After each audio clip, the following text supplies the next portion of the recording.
नमस्कार दोस्तों आज के इस वीडियो में हम ये जानेंगे कि यदि किसी महिला पर कोई आपराधिक मुकदमा दर्ज हो जाता है। जी हाँ दोस्तों, यदि किसी महिला पर कोई एफआईआर हो जाती है, कोई लिखित शिकायत ऐसे में महिला के विरुद्ध दर्ज हो जाती है और महिला को पुलिस गिरफ्तार करने के लिए आ जाती है। दोस्तों, यदि महिला को गिरफ्तार करने के लिए पुलिस आ जाती है तो ऐसे में गिरफ्तारी के समय महिलाओं के क्या कानूनी अधिकार होते हैं जो हर महिला को पता होने चाहिए। दोस्तों, दंड प्रक्रिया संहिता 1973, जी हाँ सीआरपीसी 1973 की धारा 46(4) में यह लिखित प्रावधान है। जी हाँ, यह बिल्कुल स्पष्ट और क्लियर प्रावधान है कि यदि कोई पुलिसकर्मी किसी महिला को गिरफ्तार करने के लिए आता है तो ऐसे में दिन ढलने के पश्चात और दिन उदय होने से पहले, जी हाँ सूर्यास्त के बाद और सूर्य उदय होने से पहले, या कह लें कि अंधेरे के समय किसी महिला को पुलिस के द्वारा गिरफ्तार नहीं किया जा सकता है। दोस्तों, हाल ही में बॉम्बे हाईकोर्ट का एक मामला है। जी हाँ दोस्तों, बॉम्बे हाईकोर्ट का एक मामला है जिसमें कि एक महिला को सीबीआई के अधिकारियों के द्वारा दिन ढलने के बाद रात्रि के समय, जी हाँ अंधेरे के समय गिरफ्तार कर लिया जाता है। ऐसे में वह महिला उस गिरफ्तारी के विरुद्ध जब हाईकोर्ट जाती है तो बॉम्बे हाईकोर्ट के द्वारा ऐसे गिरफ्तारी को, जी हाँ सीबीआई के अधिकारियों पर डांट लगाई जाती है, उन पर 50,000 का जुर्माना किया जाता है और ऐसे सीबीआई के अधिकारियों पर अनुशासनात्मक कार्रवाई करने के आदेश दे दिए जाते हैं। तो बॉम्बे हाईकोर्ट के द्वारा ऐसे में दिन ढलने के बाद किसी महिला की गिरफ्तारी को, अंधेरे के समय हुई किसी महिला की गिरफ्तारी को बिल्कुल अनुचित, गैर कानूनी करार दिया जाता है। दोस्तों, आपराधिक दंड संहिता 1973 सीआरपीसी 1973 की धारा 46(4) में बिल्कुल स्पष्ट और बिल्कुल क्लियर प्रावधान है कि किसी पुलिसकर्मी के द्वारा किसी महिला को दिन छिपने के बाद और सुबह होने से पहले, जी हाँ अंधेरे के समय, सूर्यास्त के बाद और सूर्य उदय से पहले किसी भी परिस्थिति में गिरफ्तार नहीं किया जा सकता है। दोस्तों, ऐसी कंडीशन में, ऐसी सूरत में यह सवाल भी उठता है कि क्या किसी महिला ने कोई संगीन अपराध किया हो तो क्या ऐसे में उस महिला को दिन छिपने के बाद गिरफ्तार नहीं किया जा सकता है। दोस्तों, यदि परिस्थितियां बिल्कुल असाधारण हैं, दोस्तों कुछ विशेष परिस्थितियों में यदि किसी महिला के द्वारा कोई गंभीर अपराध किया गया है, जी हाँ दोस्तों, यदि महिला का कुछ विशेष परिस्थितियों के चलते महिला का अरेस्ट किया जाना, गिरफ्तार किया जाना आवश्यक है, अनिवार्य है, तो ऐसे में यह आवश्यक होता है कि किसी महिला पुलिस अधिकारी के द्वारा एक लिखित रिपोर्ट बना करके प्रथम श्रेणी न्यायिक मजिस्ट्रेट के द्वारा, जी हाँ फर्स्ट क्लास जुडिशियल मजिस्ट्रेट साहब के द्वारा, जिनके स्थानीय अधिकार क्षेत्र में, जिनकी जुडिक्शन में ऐसी गिरफ्तारी की जानी है या जिनके अधिकार क्षेत्र में जुडिक्शन में उस महिला के द्वारा वह अपराध किया गया है, उन जुडिशियल मजिस्ट्रेट साहब की पहले से अनुमति लेनी, परमिशन लेनी आवश्यक होती है। दोस्तों, ऐसी अनुमति और परमिशन लेने के बाद ही किसी महिला पुलिस अधिकारी के द्वारा गिरफ्तार किया जा सकता है। दोस्तों, यहाँ यह बात भी ध्यान देने योग्य है कि किसी भी सूरत में, किसी भी कंडीशन में किसी पुलिस अधिकारी के द्वारा, किसी पुलिसकर्मी के द्वारा किसी महिला को टच करना, किसी महिला को छूना बिल्कुल गैर कानूनी। दोस्तों, किसी पुलिसकर्मी को, जी हाँ किसी पुरुष पुलिसकर्मी को किसी महिला को गिरफ्तारी के दौरान छूना गैर कानूनी होता है। किसी तरह की अनुमति ऐसे में पुलिसकर्मी को नहीं होती है कि वह महिला को छू सके। जी हाँ दोस्तों, गिरफ्तारी के दौरान किसी महिला के सम्मान की, किसी महिला की गरिमा की विशेष तौर पर ध्यान रखा जाना आवश्यक होता है, अनिवार्य होता है। दोस्तों, यदि पूछताछ के लिए किसी महिला को पुलिस के द्वारा बुलाया जाता है, ऐसे में भी कुछ कानूनी अधिकार हैं जो हर महिला को पता होने आवश्यक होते हैं, अनिवार्य होते हैं। दोस्तों, यदि किसी महिला को पूछताछ के लिए पुलिस के द्वारा बुलाया जा रहा है तो ऐसे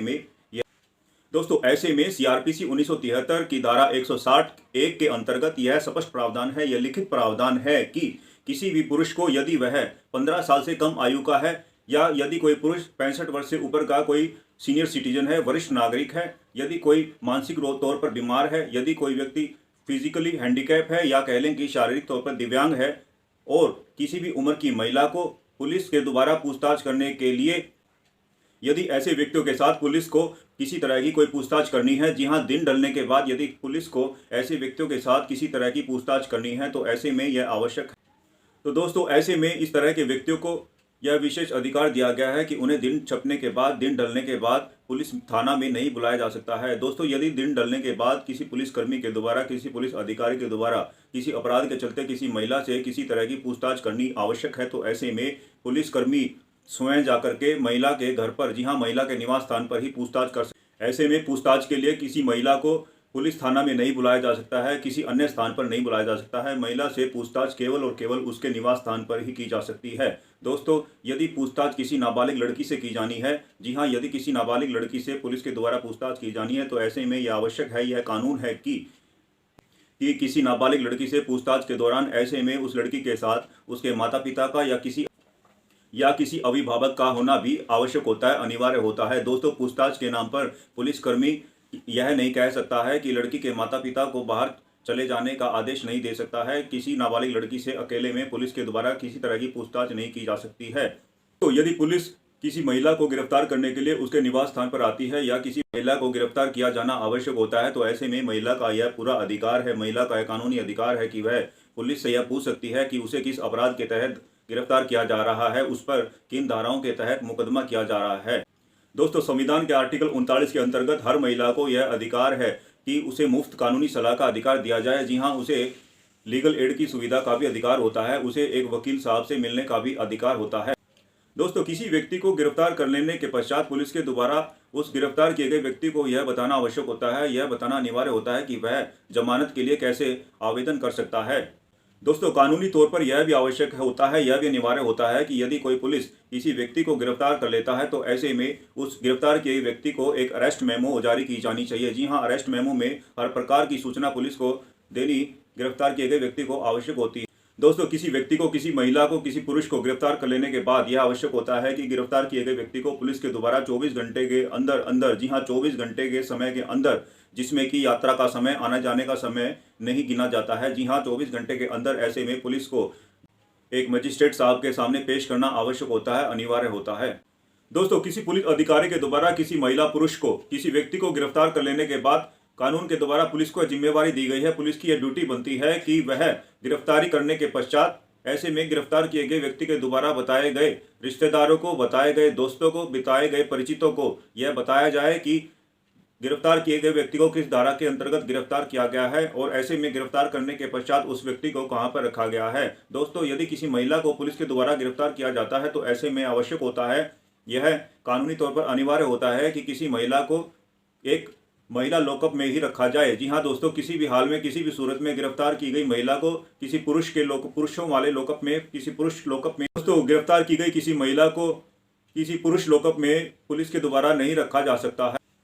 दोस्तों, ऐसे में यदि किसी महिला लॉकअप की व्यवस्था ना हो तो ऐसे में यह आवश्यक होता है या अनिवार्य होता है कि महिला को एक अलग कमरे में रखा जाए। अक्सर यह भी देखा जाता है कि कुछ पुलिस कर्मियों के द्वारा गैर कानूनी तरीके से सीआरपीसी के द्वारा बताए गए नियमों के आधार पर कोई गिरफ्तारी ना करके गलत तरीके से किसी व्यक्ति को गिरफ्तार कर लिया जाता है। ऐसे में किसी गलत तरीके से गिरफ्तार किए गए व्यक्ति को, किसी गैर कानूनी तरीके से गिरफ्तार किए गए व्यक्ति को, किसी पीड़ित को यह पूरा अधिकार होता है कि वह इस गिरफ्तारी के विरुद्ध, ऐसी गिरफ्तारी के विरुद्ध पुलिस विभाग के उच्च अधिकारियों को, जी हां, पुलिस विभाग के उच्च अधिकारियों को, एसपी साहब कार्यालय में ऐसी गिरफ्तारी की शिकायत की जानी चाहिए। पुलिस के द्वारा की गई गैर कानूनी तरीके से की गई गिरफ्तारी के विरुद्ध ऐसे में पीड़ित व्यक्ति के द्वारा न्यायालय में, कोर्ट में जाकर 156(3) सीआरपीसी में ऐसे दोषी पुलिस कर्मियों के विरुद्ध एक लिखित शिकायत की जा सकती है, एक कंप्लेंट दर्ज की जा सकती है।